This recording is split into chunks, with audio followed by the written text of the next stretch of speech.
Donc aujourd'hui une vidéo sur une polémique qui m'oppose à quelques militants fans qui est diminutif de fanatique de François Asselineau, donc concernant la sortie de l'euro. Alors, je précise, je suis nationaliste, catholique, souverainiste, farouchement anti-Europe, considérant que beaucoup de pays européens sont des ennemis naturels de la France. Voilà, alors ça n'empêche pas que là, je m'attire la vindicte de l'UPR parce que je pose la question d'une solution alternative de la sortie de l'euro qui serait une sortie plus ou moins ordonnée. Voilà, donc ça me vaut y compris des menaces très précises, hein, traité de collabo en cas de prise de pouvoir, hein, donc je sais pas, donc déporté, exécuté, je sais pas quoi. Donc je connais pas trop le monde de l'UPR, on découvre une facette assez sinistre, hein, d'ailleurs, ce qui est pas très étonnant, de toute façon. Le régime de Vichy, faut pas oublier que c'était un régime de technocrates. Hein. Je veux dire, quand vous parlez des gens comme Drieux La Rochelle, Céline, etc., ces gens-là étaient mis à l'écart de Vichy, et Vichy c'était un repère de technocrates et de politicards. Signer le départ d'un train avec 40 000 personnes dedans, un préfet mettait sa signature, et pour lui c'était que la signature au bain d'un papier. Hein. Donc voilà, il n'y a pas plus dangereux qu'un technocrate. Un technocrate, c'est quelqu'un qui est capable d'ordonner la déportation et l'exécution ou une guerre avec une simple signature au bas d'un papier. Voilà. Alors, alors on me dit, écoute, on m'enjoint d'écouter les conférences d'Asselineau, j'en ai écouté beaucoup, énormément, et j'ai écouté surtout celles sur l'Europe, parce que c'est un fin connaisseur, effectivement, des traités européens, et ça, il n'y a rien à redire là-dessus. Donc moi, je posais la question, effectivement, d'une sortie ordonnée de l'euro. Alors, Vincent Brousseau, il exclut ça. Hein, c'est le chef économiste de l'UPR, hein, apparemment. Il l'exclut. Il explique pas pourquoi, mais il dit que c'est pas possible. Alors, il dit pas pourquoi, mais pour lui, c'est pas possible. Alors, sa conférence, donc que je vous mets en lien, c'est Retour aux France. C'est très long, ça dure plus de 2h50. Alors, et en fait, la partie intéressante, elle est relativement courte parce qu'elle se situe exactement entre 1h34 et à peu près 1h45. Donc avant, c'est un long plaidoyer contre l'Europe. On rappelle tout ce qui est mauvais dans l'Europe et l'euro, mais ça, je passe, on est d'accord, il n'y a pas de souci. Donc en fait, dans la partie vraiment retour au franc, elle est extrêmement courte et finalement très très imprécise. Il commence en fait, je crois qu'il faut aller à peu près à 1h35 environ, où il donne l'exemple d'un Italexit. Alors, je ne sais pas trop pourquoi, mais enfin, pourquoi il ne parle pas du Frexit, il parle de l'Italexit. Alors il dit qu'en cas d'Italexit, ce serait très simple, donc il estime que l'Italie devrait, selon les traités, rembourser son droit de sortie de 500 milliards d'euros. Voilà, donc la Banque centrale italienne serait incapable de les payer. Donc ferait défaut sur ce remboursement. Et aussitôt, la Banque centrale européenne, très flegmatique, se retournerait vers l'ensemble des autres banques centrales en leur demandant de prendre chacun leur quote-part. Donc, Monsieur Vincent Brousseau nous dit que voilà, la France devrait prendre 100 milliards d'euros de cette dette. Voilà, et ce serait impossible. Alors, il faut m'expliquer comment c'est impossible, parce que, entre parenthèses, on rajouter 100 milliards à une dette d'État de 2400 ou 2500 milliards, voilà, c'est-à-dire à la limite, ça rajouterait une dette. Donc, il n'est pas très convaincant dans sa démonstration. Voilà, alors déjà, ça commence très mal, parce que c'est toujours pareil avec l'UPR, avec Asselineau, avec Brousseau, on a l'impression de comptable, hein, on a l'impression d'expert comptable, qui vous parle de chiffres, de colonnes, et tout ça est totalement désincarné des pays, des passions, de l'économie réelle. On dirait un débat de comptable. Voilà, donc c'est comme ça. Donc l'Italie sort, la Banque Centrale Européenne se retourne vers les autres banques centrales et répartissent la dette. Voilà, tout ça comme si de rien n'était. Voilà. Et donc j'ai vraiment pas compris. En fait, c'est très, ça me confirme ce que je pense, c'est-à-dire que ces braves gens ces braves bureaucrates sont complètement déconnectés. Alors quand on me sort que Monsieur Vincent Brousseau a travaillé à la BCE, alors c'est absolument pas pour moi un gage de compétence concernant l'économie réelle. Mais en aucun cas. Hein. Donc c'est un bureaucrate en fait. Hein. Donc arrêtons un petit peu tout ça. Alors il y a des choses intéressantes. Donc il parle effectivement des dettes et de la vision de l'Allemagne qui effectivement reçoit un déplacement de capitaux hein, qui est bien précisé par le solde Target 2 et qui est très gêné par ses capitaux et qui souhaiterait établir un nantissement de ses fonds, c'est-à-dire que ces fonds soient garantis par quelque chose. Bah, oui, mais il n'y a pas de souci. Je veux dire, le nantissement, que ce soit le nantissement qui soit explicite ou implicite, il n'y a pas de problème. Il est implicite le nantissement. Bah, le nantissement, c'est tout le patrimoine de l'Espagne, comme ça a pu être le patrimoine de la Grèce.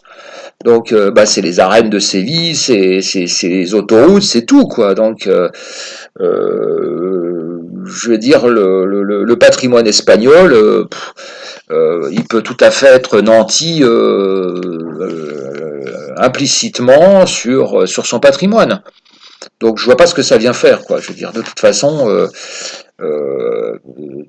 à partir du moment, c'est arbitré par les marchés, à partir du moment où l'Espagne bénéficie de prêts, c'est que de toute façon, il y a de toute façon un nantissement implicite, toujours. Donc je ne comprends pas bien où il veut en venir.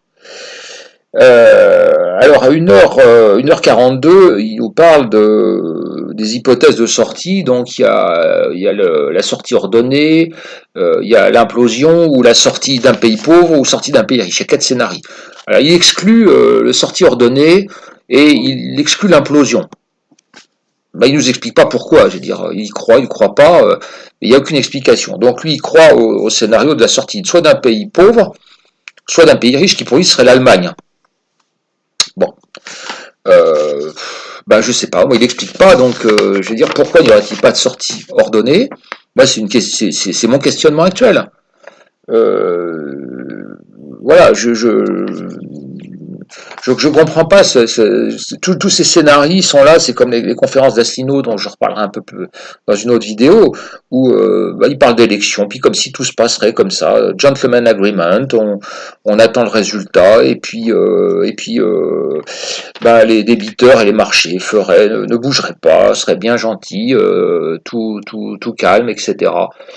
Voilà, comme si admettons dans les sondages l'UPR soit accrédité admettons, au moins 15% des voix au premier tour.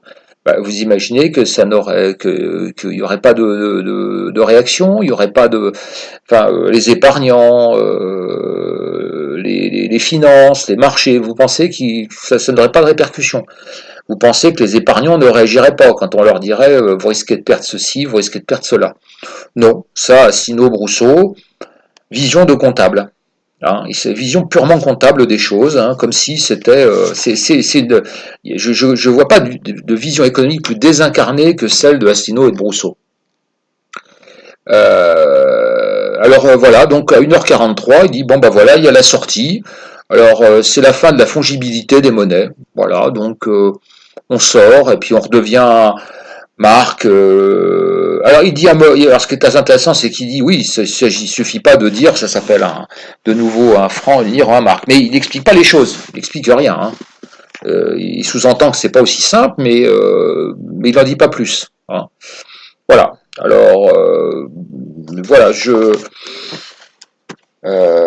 alors il parle un petit moment d'une chose que auquel personne n'a pensé à part moi, c'est la valeur de l'euro billet, hein, donc la valeur de l'euro billet simplement, en masse de billets. Il dit que la France, donc ça représente à peu près 100 milliards et qu'il faut effectivement les récupérer, etc. Bon, effectivement, si c'est que ça le problème, 100 milliards, c'est pas un gros souci. Alors, je dirais que voilà, ça s'arrête un petit peu vers 1h46, hein, les choses. Donc, entre 1h34 et 1h46. Mais j'avoue que il explique rien du tout, quoi. Il explique rien. On a l'impression qu'on sort de l'euro comme si on mettait une lettre à la poste, on mettait un timbre et on mettait une lettre à la poste. Voilà. Donc, franchement, je trouve ça très très léger. Je vous reparlerai aussi je vous mets aussi en lien la conférence d'Asselineau aussi, une autre conférence d'Asselineau sur le sujet. Euh, Où là encore, bon ben, alors c'est amusant parce qu'il nous sort une fausse une du Monde, hein, en disant voilà, le Monde serait voyant les sondages qui me sont favorables, dresserait quelque chose de dramatique, le département d'État américain s'inquiéterait, etc., etc. Bien sûr, on chercherait à me nuire, en ceci, en cela.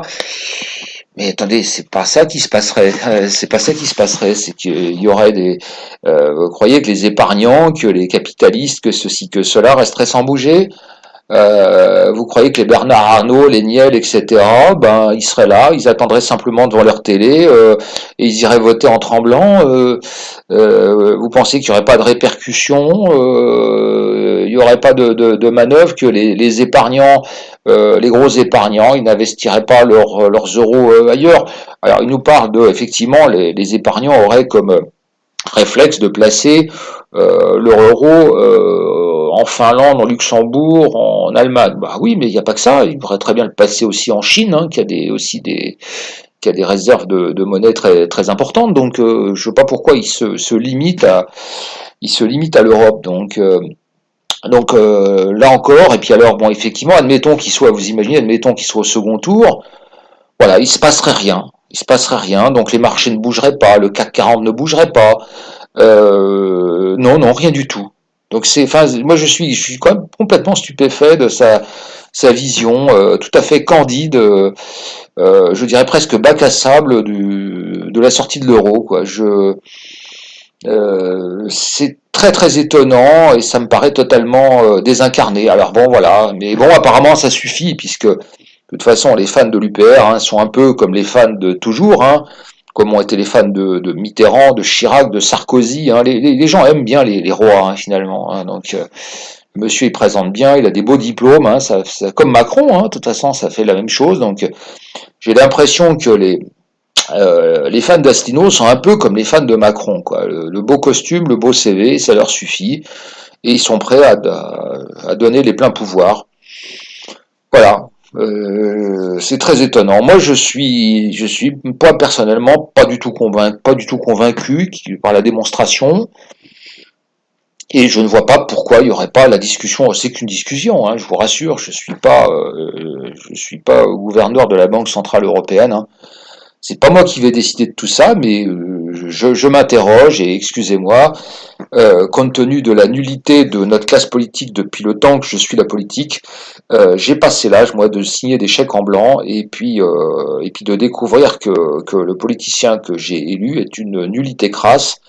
Parce que, excusez-moi, mais des gens avec des beaux CV, hein, je vous rappelle qu'Hollande était un énarque. Hein.